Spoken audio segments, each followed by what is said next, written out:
अस्सलाम वालेकुम नाज़रीन, मैं हूं अरसलान खोकर। आप देख रहे हैं प्रोग्राम प्ले फील्ड। अब है दौर दौरा चैंपियंस ट्रॉफी का। सैफ अली की सीरीज शुरू होने को है, फ़ौरन बाद चैंपियंस ट्रॉफी है। तमाम तर तैयारियां आखिरी मराहिल में हैं। स्टेडियम्स के अपग्रेडेशन का काम भी मुकम्मल हो चुका।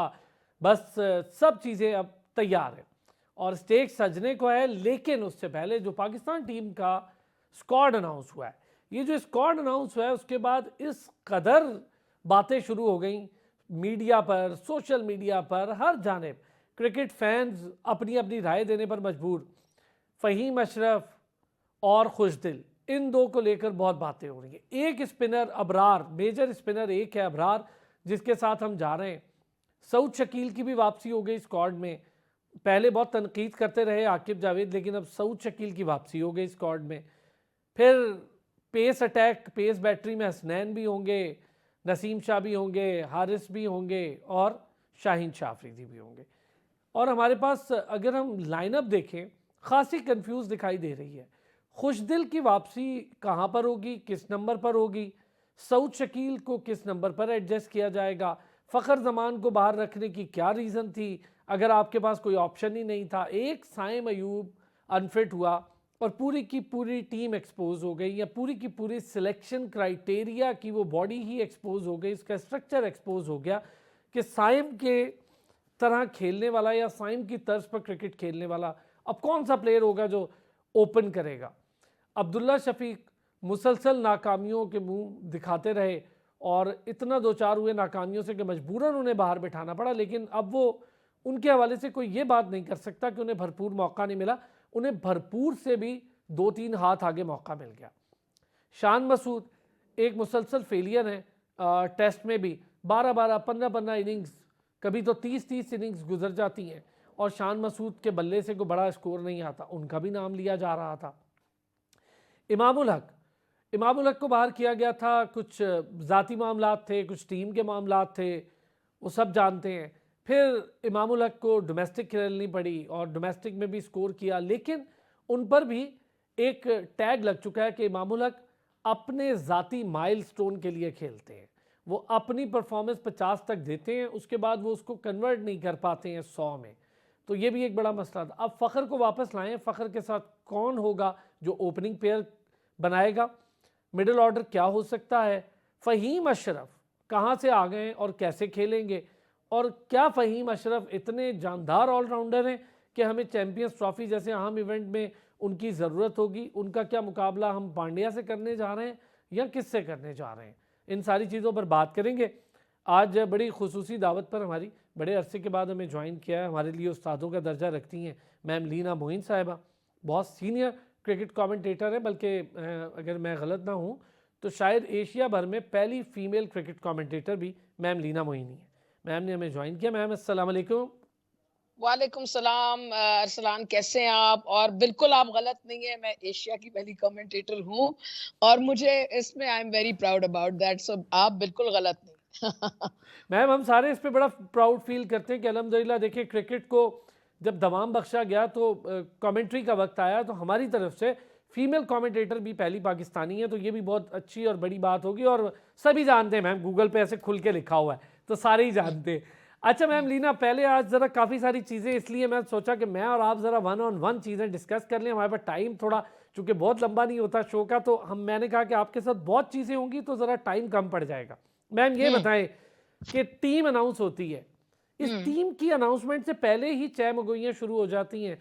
अगर हम्म। किसी ने प्रोग्राम देखा हमारा, जो देखते भी हैं, तो लोगों ने बड़ा उस पर कॉमेंट किया था। एक हफ्ता पहले मैम ये पूरी टीम अनाउंस कर दी थी मैंने, एग्जैक्ट हम्म। यही, और हुआ भी हम्म। वही।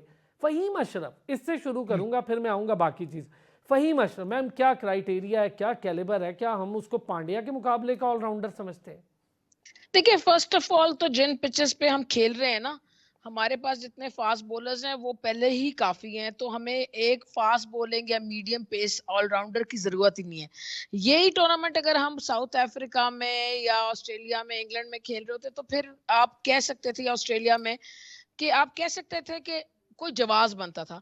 दूसरी बात ये कि फ़हीम अशरफ पर्दे से तो बिल्कुल गायब ही है ना।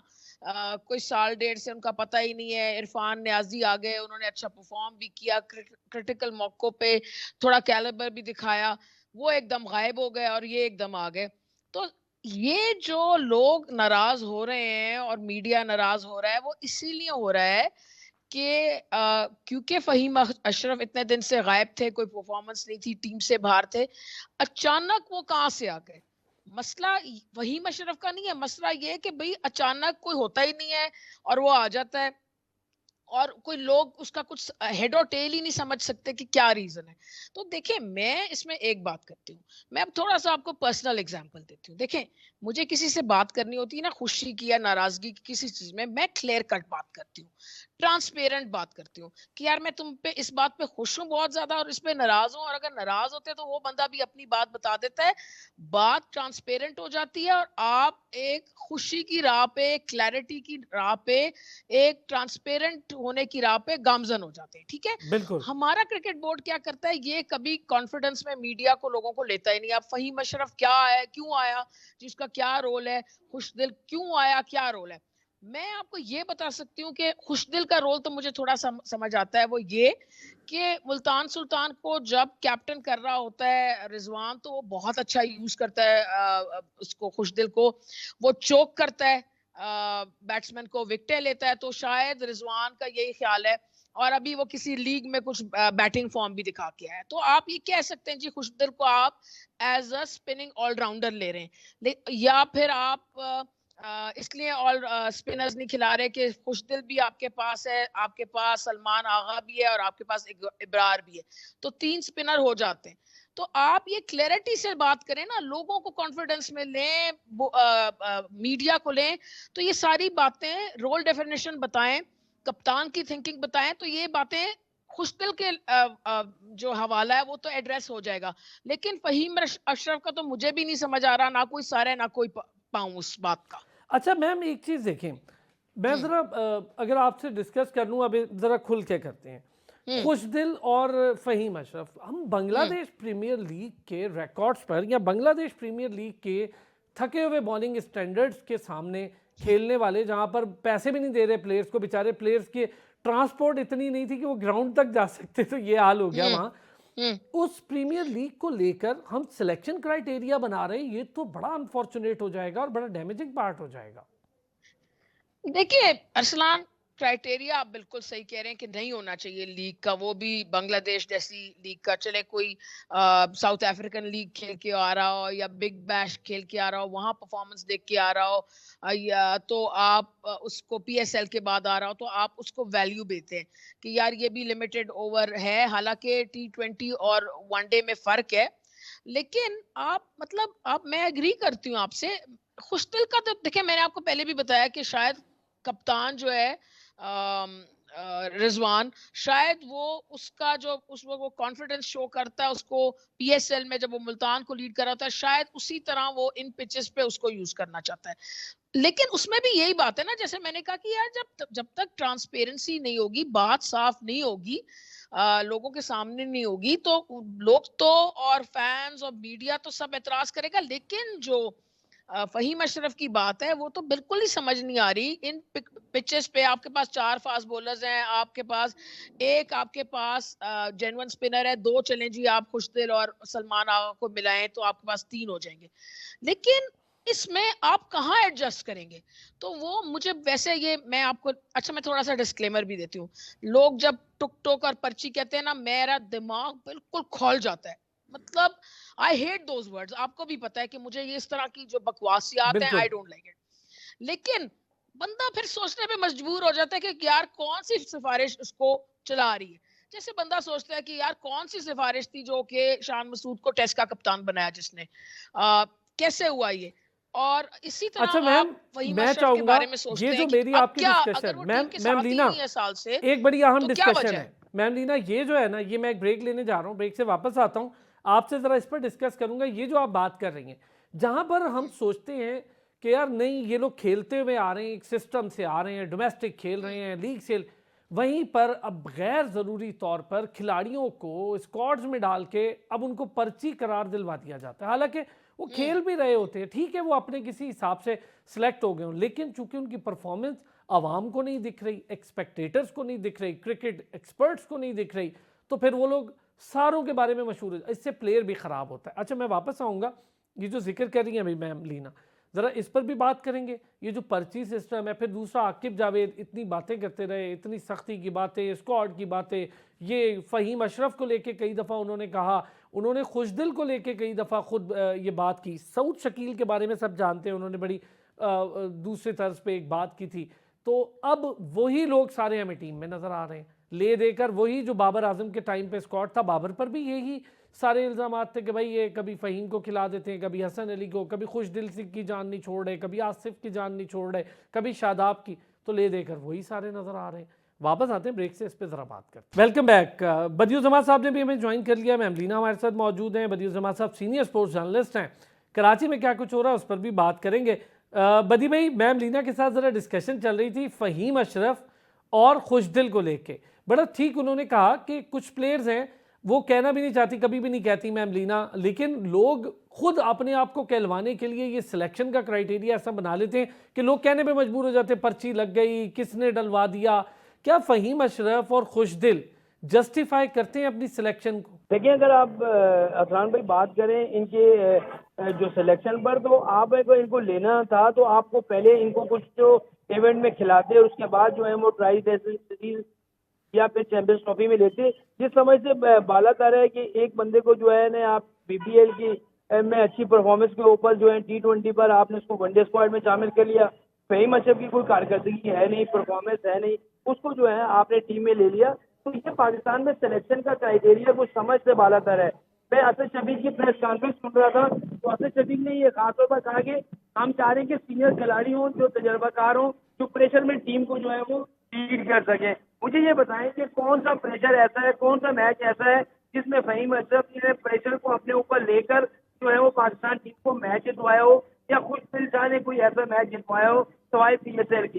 तो ये हमारे यहाँ कुछ सिलेक्शन का कोई क्राइटेरिया है। अगर बात करें तो आप अपने मुल्क में चैंपियंस ट्रॉफी खेलने एक प्लेयर के साथ जा रहे हैं और एक ओपनर, रेगुलर ओपनर के साथ आप मैदान में उतर रहे हैं, तो ये कहाँ की समझ में नहीं आ रही कि सिलेक्शन है जो आप ट्राई नेशन में भी इस्तेमाल करेंगे, चैंपियंस ट्रॉफी में इस्तेमाल करेंगे। अगर आप पड़ोसी मुल्क को देख लें तो उन्होंने अपनी स्क्वाड में 3 स्पिनर डाले हैं। तो असल में क्या है कि हमारे यहाँ सिलेक्शन कमेटी को कुछ नजर नहीं आता। एक कारकर्दगी के तैनात पर हम एक एक लड़के को जो है या तो पूरे 10 मैचेस दे देते हैं या एक मैच के बाद जो है बाहर कर देते हैं। अब साइम अयूब के ना होने की वजह से पाकिस्तान टीम की जो कारकर्दगी है टॉप ऑर्डर पर जरूर आपको धचका लगेगा। देखिए, फ़खर जमान की वापसी जरूर हुई है, लेकिन मेरे ख्याल में फ़खर जमान के साथ आपको इमाम अल हक को भी लेना चाहिए था। सऊद शकील की कारकर्दगी टेस्ट में आपके सामने है, टेस्ट क्रिकेट नहीं है, वनडे क्रिकेट अलग है, टेस्ट अलग है, T20 फॉर्मेट अलग है। तो यहाँ पर आपको टीमों को बैलेंस करने के लिए मेरे ख्याल अच्छा, जस्टिफाई देखिए बदी भाई, जस्टिफाई करने का तरीका ये कि वो बांग्लादेश प्रीमियर लीग में स्कोर कर रहे हैं। यार क्या स्टैंडर्ड है वहाँ बॉलिंग का, हम भी देख रहे हैं, बहुत कुछ मजा ही नहीं आ रहा। और वहां पर अगर कोई परफॉर्म कर रहा है तो वो क्या कहीं भी कर लेगा? मैं आपसे वही कह रहा हूँ। देखिए, जैसे हम पाकिस्तान सुपर लीग से जो है प्लेयर उठाते हैं और उसको टेस्ट भी खिला देते हैं, वनडे भी खिला देते हैं और T20 भी डेब्यू करते हैं। हमने तो एक शराब गोली हुई है जी कि कराना है, इसको भी डेब्यू कराना है, इसको भी डेब्यू कराना है। तो अगर आपने डेब्यू ही कराने हैं खिलाड़ियों को, तो आप कम से कम तसलसल तो होना चाहिए। एक प्लेयर जिसको आप चांस देते हैं उसकी कारकर्दगी जो देख अच्छा, परफॉर्मेंस दे रहे मैं हैं। इस पर ना ये जो आप बात कर रहे हैं हैं बदी भाई, इस पर जरा मैम लीना, मैं अब आपका जरा, आप चूंकि हमारी डिस्कशन जो पहले पार्ट पे रुकी थी वो इसी पर रुकी थी। हम पहले सिलेक्ट करते हैं, फिर प्लेयर भी खराब करते हैं, उसके ऊपर भी एक टीका लग जाता है कि यार ये पर्ची है, और गलत तरीके से, मतलब वो भी आ रहा होता है, फिर सिस्टम से आ रहा है। अच्छा बुरा होना अलग बात है, परफॉर्मेंस देना, लेकिन एक सिस्टम का प्लेयर है, फिर उसकी सिलेक्शन को लेकर सिलेक्टर्स बच जाते हैं, बरियोजिमा हो जाते हैं, और जो बेचारा सारा नजला होता है वो खिलाड़ी के पूरे करियर पे पड़ जाता है। अब फ़हीम अशरफ या खुशदिल कितनी बार हमने ट्राई किया, मैं हैरान हूँ कि इस सर्किट में एक्सपोज हो गए हम, हमारे पास कोई बंदा ही नहीं है। और नहीं, देखिए सिलेक्टर्स जो है ना, वो तो अगर बुरी सिलेक्शन करें, 1-2 सीरीज हार जाएं, ये वो होता है, वो अब आराम से घर चले जाते हैं। और ये एक म्यूजिकल चेयर्स है, उनको चल रहा होता है, उनको थोड़े दिन बाद कोई और सिलेक्टर आता है, वो फेल हो जाते हैं, वापस इन्हीं वाले सिलेक्टर्स की जो पहले घर गए होते हैं वापस बारी आ जाती है। इसलिए कि हमारे यहाँ ये होता है कि हमारे यहाँ 8-10 नाम होते हैं, और वो ही चलते रहते हैं क्रिकेट बोर्ड में भी, और वो ही चीफ सिलेक्टर आते रहते हैं, कोई 2-3 यंग प्लेयर रिटायर हुए उनको आगे डाल दिया। जहां तक फहीम अशरफ की बात है, तो मैंने कहा कि इन कंडीशंस में तो एक मीडियम पेसर ऑलराउंडर की जगह ही नहीं बनती, क्योंकि अगर वो टॉप फॉर्म में भी हो और किसी बड़ी जबरदस्त लीग से भी खेल के आ रहा हो तो कोई जगह नहीं बनती। तो ये जो हुआ है ना, वैसे मैं कहूंगी कि मैं पहले भी, मुझे ये बड़ा ही बुरे लगते हैं लफ्ज टुक टोक और पर्ची, और मैंने खुल के इनके बारे में सोशल मीडिया पे लोगों को बड़ा ही मतलब है बुरा भरा बिल्कुल आप भला इसकी कहा है, जो ये एडवोकेसी लफ्ज करती हैं कि इस इस्तेमाल तरह के करते वर्ड्स हैं। ना यूज किया जाए। जी, I don't like it, it is indecent, shouldn't be done.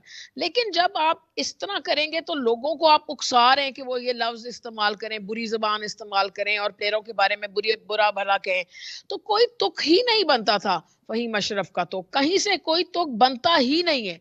आपने अगर फास्ट बॉलिंग ऑलराउंडर को भी खिलाना है तो आप इरफान नियाजी को कैरी करें ना, जिसको आप कैरी करें, जो Yes. पोटेंशियल भी दिखा रहा है, जो कि आके नीचे 20-25 आपके लिए रन्स भी बनाता है, फील्डर भी जबरदस्त है, और आपके लिए कुछ ओवर्स भी अच्छे आमिर कर लेता है, जमाल उसको बेहतर चॉइस थी, आमिर जमाल भी इनसे बेहतर चॉइस थी।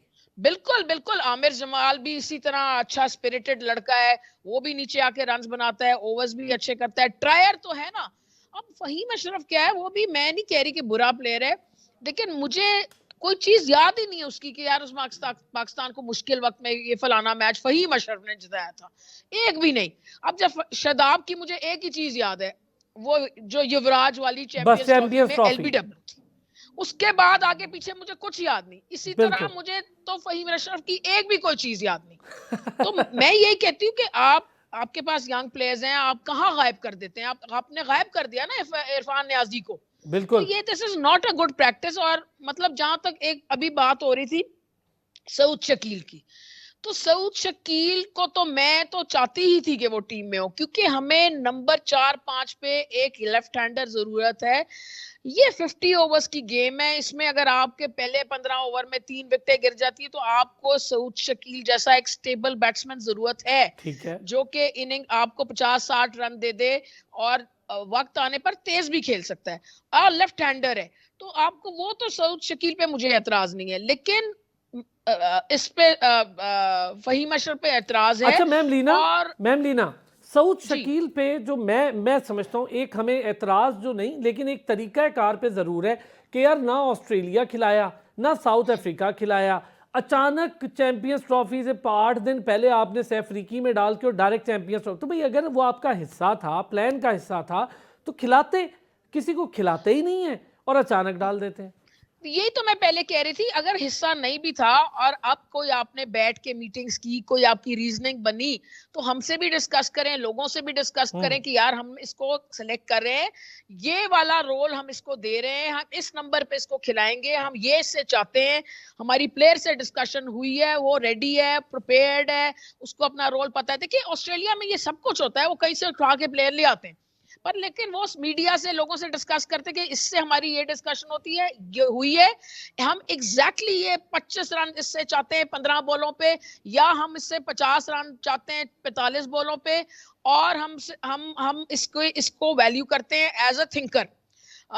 तो वो सब बातें वो बैठ के डिस्कस कर लेते। यहाँ पता नहीं क्या होता है कि कुछ डिस्कस ही नहीं किया जाता और मुसल्लत टाइप कर दिया जाता है एक प्लेयर को, मीडिया पे भी, लोगों पे भी। अगर ये खुल के डिस्कशन कर लें, बात क्लियर कर लें एक ही दफा। हमारे एक तो मुआशरे में ना ये बातें छुपाने वाली बड़ी मसले हैं ना, बात छुपा लो, उसको रख दो, या 15 दिन बाद भी बतानी है और अभी भी बतानी है, बता दो यार। अच्छा, ये मैं अग्री हूँ बदी भाई कि बगैर अब इतना छुपा रहे होते हैं ऐसे जैसे पता नहीं क्या है भाई, बाद में जो सामने आता है वो तो आता ही है। अब हमने जो सिलेक्शन की है बदी भाई, पूरी सिलेक्शन देखें, कंफ्यूज ये है कि अब ओपन कौन कर रहा है। अब कहीं नाम दे रहे हैं, खुद ही नाम फ्लोट कर देते हैं कि जी सऊद शकील ओपन करेगा फ़खर के साथ, कभी कहते हैं बाबर ओपन करेगा फ़खर के साथ। मुझे तो समझ ही नहीं आता कि हमारे पास छठे नंबर पे जहाँ पे तेज़ खेलने फिनिशर एक बैट्समैन होना चाहिए, वहाँ पर अब कौन है? सलमान अली आ गया है, लेकिन मैंने अभी तक वनडे में उस तरह फिनिश करते नहीं देखा। नो डाउट टेस्ट का बहुत अच्छा प्लेयर है, T20 भी थोड़ा बेहतर, लेकिन वनडे डिफरेंट गेम है। बिल्कुल आप सही कह रहे हैं। देखिए अभी ये बात कर रहे हैं भी मैडम के सऊद शकील जो है वो 4-5 नंबर में अच्छा बल्लेबाज है। देखिए सऊद शकील को उन्होंने 4-5 के लिए रखा ही नहीं है, साउथ शकील को उन्होंने रखा ही ओपनर के लिए है। और ओपनर में अगर आप साउथ शकील को ओपन खिलाते हैं, अगर वो जल्द आउट हो जाता है तो आपकी टीम पे तो वैसे ही प्रेशर है। और उसके अलावा बाबर आजम तो उस पर आप भरोसा नहीं कर सकते, क्योंकि मुसलसल बाबर आजम 2-2.5 साल से जो है वो फॉर्म में नहीं है। किसी मैच में उसकी बड़ी इनिंग्स नहीं है, चाहे वो T20 उठा लें, वनडे उठा लें, टेस्ट क्रिकेट उठा लें, तो उनकी परफॉर्मेंस इस तरह की नहीं है। तो मेरे ख्याल में उसके इतना दबाव, इतना प्रेशर है, तो उस पर आप भरोसा नहीं कर सकते। जहां तक सलमान खान नियाजी की बात थी, तो एक प्लेयर एक ऐसा था जो उभर के सामने आया, उसको आपको खिलाना चाहिए था, इरफान नियाजी। चैंपियंस ट्रॉफी में मौका देना चाहिए था इरफान नियाजी को, कि वो एक अच्छा प्लेयर था। आमिर बदी भाई रज़ाक के मौका बाद देना चाहिए, सारा कुछ होना चाहिए। बिल्कुल। अभी वो ठीक परफॉर्म कर रहा था, और वो लड़का अच्छा परफॉर्मर है इरफान नियाजी, हम मौका देते देते बाहर कर देते। अब चैंपियन ट्रॉफी सर पे और हम कंफ्यूज हैं इस स्क्वाड को लेके। वही तो मैं आपसे कह रहा हूँ, देखिए इरफान खान नियाजी एक अच्छा फील्डर है, एक अच्छा बल्लेबाज है, और आपको मुश्किल वक्त में वो हार्ड हिटिंग भी करके दे सकता है। फिर आमिर जमाल जो है उसकी परफॉर्मेंस आप देखें, और वो बेहतरीन ऑलराउंडर है। अगर आपने उसको फहीम अशरफ को लेना था तो आपने आमिर जमाल को क्यों लिया? फहीम अशरफ की परफॉर्मेंस कौन सी है? या तो आप साफ बता दें कि भाई ये पर्ची सिस्टम चल रहा है, या आप ये साफ बात बता दें कि ये वो हो रहा है। तो अगर इस तरह की सिलेक्शन पाकिस्तान टीम में होगी तो फिर आप जीत को भूल जाएं। तो जीतना है तो आपको मेरिट को तरजीह देनी होगी, और उन खिलाड़ियों को मौका देना होगा कि जो डिजर्व करते हैं। हमारे यहाँ तो यार आप बदी भाई, मैं सामने- जरा ब्रेक पर जाना है, लेकिन वापस आके ना, अब मेरिट की आप बात कर रहे हैं। अबरार को हमने वनडे का वर्ल्ड कप खिलाया नहीं, T20 के वर्ल्ड कप में साथ ले जाके बाहर बिठाए रखा। टेस्ट वाली सिचुएशन अभी आपके सामने है, साजिद और नमान हो तो कुछ हो जाता है, वरना अबरार सोलो आपका फ्लाइट हो और वो भी वनडे में, तो थोड़ा मुश्किल हो जाएगा। और पार्ट टाइम स्पिनर्स के साथ कब तक आप खेलते रहेंगे? वापस आता हूं, इस पर भी बात कर। वेलकम बैक जी। मैम लीना, अब जरा बात करते हैं बाबर आजम को लेकर, ओपनिंग जोड़ी को लेकर, और फिर स्पिनर को। क्या आप समझती हैं कि सिर्फ अबरार ऐसा स्पिनर है कि जो हमारा विनिंग या ट्रम्प कार्ड साबित हो सकता है? यार इधर सुफियान मुकीम इतनी अच्छी बॉलिंग कर रहा है, दीगर मेहरान मुमताज़ अच्छी बॉलिंग कर रहा है, और फिर अरफात है, फैसल अकरम, इतने अच्छे अच्छे हमारे पास बॉलर्स हैं। हमने सबको खाम में स्क्वाड का हिस्सा भी रखा और आखिर में बाहर कर दिया। देखिए, या मुझे नहीं पता ये किस तरह टीम कॉम्बिनेशन को देख रहे हैं। ये पिचेस तो नेचुरली यहाँ पर ही स्लो एंड लो विकेट्स हैं, तो स्पिनर का रोल तो होगा। या तो ये, मेरा तो ये ख्याल है कि ये अपनी बैटिंग के कोलैप्स से डरते हैं, इसलिए ये इतने ज्यादा जो है स्पिनर्स नहीं खिलाना चाह रहे हैं, और ऑलराउंडर टाइप स्पिनर खिला रहे हैं। जैसे खुशदिल, मतलब बैटिंग कोलैप्स हुई तो वो सोचते हैं ये आके संभाल लेगा, फलाना संभाल लेगा। अगर बैटिंग कोलैप्स हुई तो यार सलमान अली आगा है, वो थोड़ा वो बैट भी करता है, 4-6 ओवर भी दे देगा। ये इस तरह सोचते हैं। दूसरी टीमें क्या करती हैं कि वो कहते हैं कि हम फुल टाइम एक प्रॉपर स्पिनर्स के साथ जाएंगे, ये ऐसी विकेटें हैं, हम इधर 3 स्पिनर्स खिलाएंगे, 2 खिलाएंगे। हम क्या करते हैं, हम अपने बैटिंग कोलैप्स से डरते हैं, इसलिए हम जो है जो प्रॉपर स्पिनर्स हैं उनको नहीं खिलाते, और एक स्पिनर सिलेक्ट कर देते हैं, 2 ये रेलू कट्टे टाइप चीजें जिनको आप कहते हैं ना, वो कर लेते हैं। तो ये मसला हमारे डरपोकी से है, डरने से, बैटिंग कोलैप्स पे डरने से है, और बैटिंग पे कॉन्फिडेंस ना होने से। दूसरा, अभी ये जो इन साहब ने बात की कि सऊद शकील को इन्होंने सेलेक्ट एज एन ओपनर किया, मैं आपको लिख के दे सकती हूँ, उससे ओपन नहीं कराएंगे, क्योंकि लेफ्ट हैंडर ओपन कर रहा है, क्या नाम है वो, फखर, तो उसके साथ ये बाबर से ही ओपन कराएंगे, ये बाबर से ही ओपन करेंगे। ज्यादा बड़ा हुआ कोई इन्होंने, तो ये हो सकता है कि ये ऐसा कोई डिसीजन ले लें कि ये कहें बाबर, रिजवान और फखर ओपन कर लें। 2 लेफ्ट हैंडर से ये ओपन ही कराएंगे। इनका प्लान यही है, मैं आपको बता दूं कि ये इसको नंबर 3-4 पे खिलाएंगे, और 4 नंबर पे मेरे ख्याल में कोई हर्ज नहीं है उसको खिलाने पे, क्योंकि वो इनिंग्स जो 4 नंबर का बैट्समैन होता है, वो इनिंग्स को 3-4 नंबर वाला वो चलाता है। और सऊद में ये एबिलिटी है कि वो सिंगल डबल्स और बिग हिटिंग भी कर सकता है, थोड़ा सा सेट हो जाए। 80 के स्ट्राइक रेट्स पे वो खेल चुका है टेस्ट मैच पे भी, तो that means run a ball वो खेल सकता है। तो इनका प्लान यही है। अब जहां तक क्लैरिटी की बात है, वो तो होगी नहीं, हमारी किसी डिसीजन में क्लैरिटी है नहीं है। हमारे तो ऐसे से डिसीजन होते हैं, अल्लाह जाने किस तरह के। मैम लीना, अगर एक सिर्फ बड़ा सख्त सवाल है, लेकिन एक पूछूं आपसे, बाबर आजम को लेकर उम्मीद कर सकती हैं चैंपियंस ट्रॉफी, जो फॉर्म उनकी चल रही है, जिसका जिक्र अभी बदीर जमा साहब ने भी किया था, थोड़ा सा आपसे इसका व्यू लेना है मैंने। देखिए बाबर आजम, जहां तक आप मेरे से पूछे ना T20, तो मैं it is a big no no, never. लेकिन अगर आप मुझसे बात करें कि बाबर आजम इन वनडे, तो मेरे ख्याल में सबसे जबरदस्त जो बाबर आजम का फॉर्मेट है, उसका जो स्ट्रॉन्ग सूट है, दैट इज वनडे। तो ठीक। अगर आप उसको वहां ओपन कराएंगे तो उसको ओपन वहां कर लेगा आपके लिए, क्योंकि उसको पता है बैक ऑफ द माइंड के 50 ओवर हैं मेरे पास, मैं आराम से थोड़ी बॉलें सेट होने के लिए ले सकता हूँ। एक दफा सेट हो गया तो मैं एक 50 कर दूंगा। अगर रन अप बॉल 50 करेगा ना, तो हमारे लिए जबरदस्त है। देखें, आपको यही चाहिए ना, 100 स्ट्राइक रेट चाहिए ना आपको वनडे में।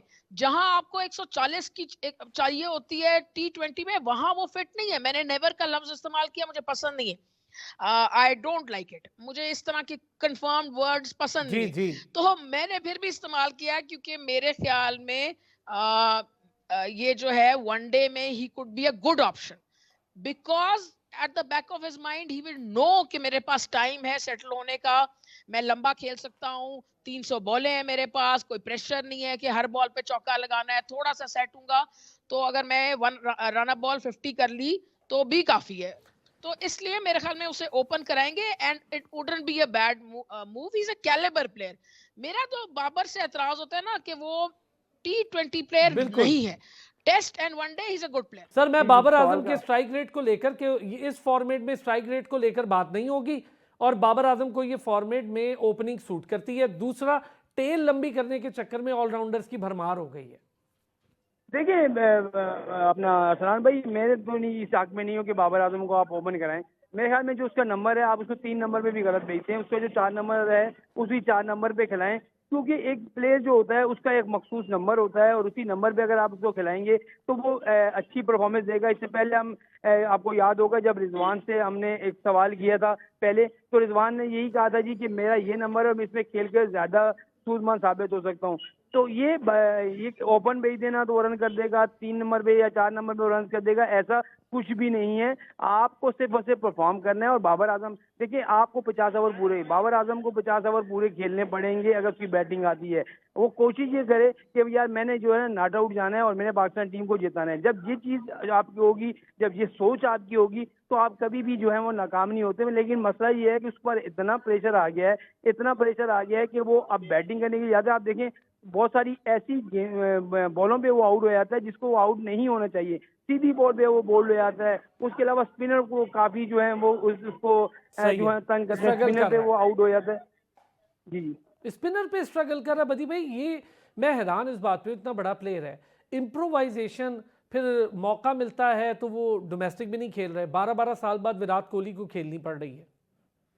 यही तो है ना। आप अभी एक बड़ी जबरदस्त एक मेरे क्रिकेटर से बात हुई थी, उन्होंने कहा देखिए जी पाकिस्तान में जो पिचेस होती हैं वो मुख्तलिफ किस्म की पिचेस होती हैं, और यहाँ पर जो भी बड़ा प्लेयर होता है, इंटरनेशनल प्लेयर होता है, उसको कम से कम जो है वहाँ पर जो है परफॉर्म करने के लिए पाकिस्तान की डोमेस्टिक क्रिकेट को खेलना चाहिए। पाकिस्तान कप खेलना चाहिए, वनडे कप खेलना चाहिए, टेस्ट क्रिकेट खेलनी चाहिए, ताकि उसको इस पिचों का अंदाजा हो कि मैंने कैसे बैटिंग करनी है, कैसे जो है प्रेशर को अंडर करना है। लेकिन वो हमारे यहाँ कोई खेलता ही नहीं है, क्योंकि उनको इंटरनेशनल क्रिकेट इतनी मिली हुई है, उनको कोई पाबंद करने वाला नहीं है। अभी देखें ना, विराट कोहली को जब कहा गया, रोहित शर्मा को कहा गया कि आप जाकर डोमेस्टिक क्रिकेट खेलें, वो खेलने गए तो एक विराट कोहली जिस मैदान में गया तो वहां पर 40,000 लोग आ गए देखने के लिए। तो ये चीजें होती हैं कि जब अच्छा, ये आप व्यू, ये बदी भाई चूंकि वक्त कम है, मैम इस पे आपका व्यू, डोमेस्टिक खेलनी चाहिए, इसमें क्या बेइज्जती है, हमारे प्लेयर्स क्यों नहीं खेलते?